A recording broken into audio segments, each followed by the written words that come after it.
Well, good afternoon, everybody. I hope everybody's enjoying your weekend.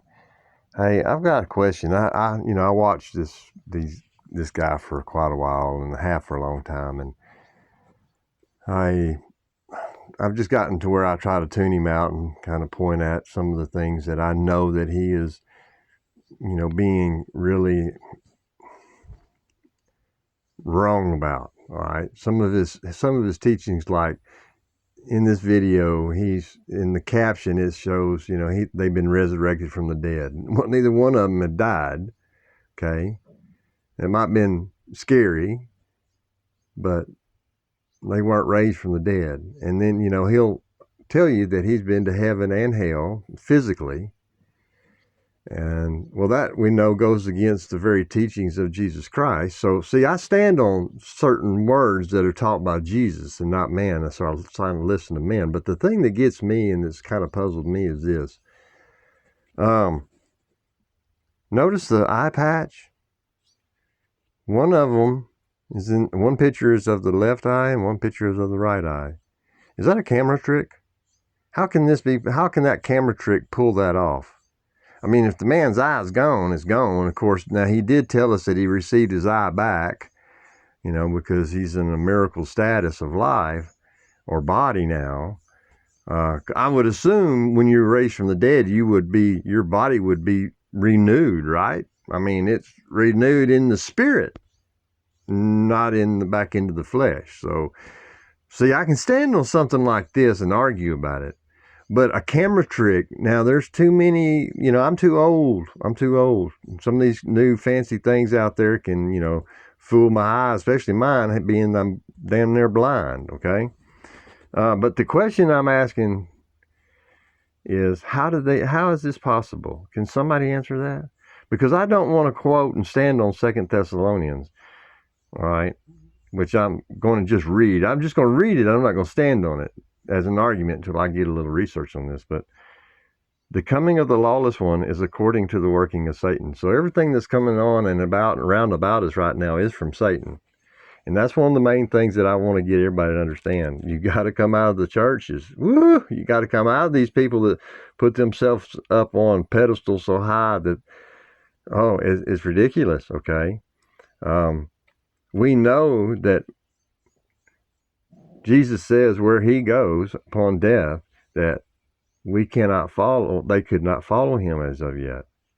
And we know that to be separated from the body is to be present with the Lord. So once you are separated from the body, you're physically no longer there. So you are raised spiritually into your spiritual body. And if he said he had a dream about it, that'd be one thing. But he says he's physically there. So see, I can stand on the teachings of Christ and argue, but I don't want to argue and be malicious.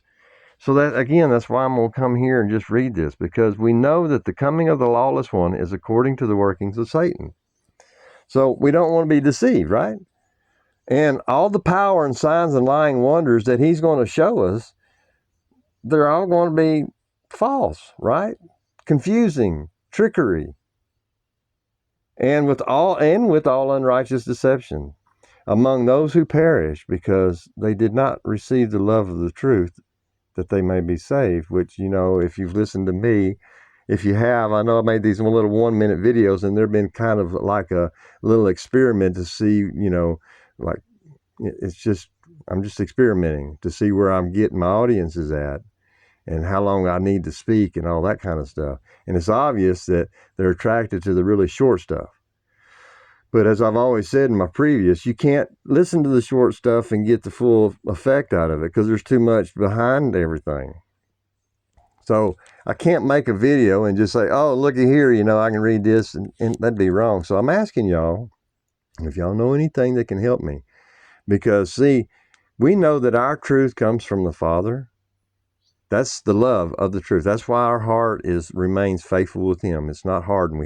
It hasn't gone away from him, because we know that truth comes from our Father. It doesn't come from men, especially men that sit upon their own thrones, all right, decked out in gold and surrounds themselves with gold and fancy and shiny objects. That's pagan worship, and we don't worship. We that follow Christ are simple. We don't worship that kind of malarkey. Okay, and because we don't worship that kind of malarkey and that gold, and we're turned on by the crosses and all that he wants to hang around his neck and hold in his hands and kiss and la-di-da-da-da-da. All right. We know that that's all part of the pagan rituals of the world. And we, as simple-minded Christians that have a love and understanding of the truth, knows our Father, lives and abides in us, we're not impressed with all that. But that reason comes because we that are from God will not ever have that delusion to believe these lies that we're seeing out here in the world. So there's a difference in understanding the truth and where it comes from and being protected from the all power and signs and lying wonders. You better know where that truth is. But I'm not going to get into a preaching today or, reading or a video. I'm asking more of a question. I put this on my community page, but it never, hardly ever, anybody ever sees it over there for some odd reason. So I just thought I'd take a screenshot, post it to you guys, and see if I couldn't get some information off of what y'all think, So let me know down in the comments if you will. Oh, I almost hated saying that because I don't want to hit like and subscribe. It only takes 2 seconds, and this increases my algorithm with YouTube. Oh, my goodness. I don't want to be part of that, but I would like your information on it for this video, okay? Thanks a lot, y'all. We'll talk to you later. Bye.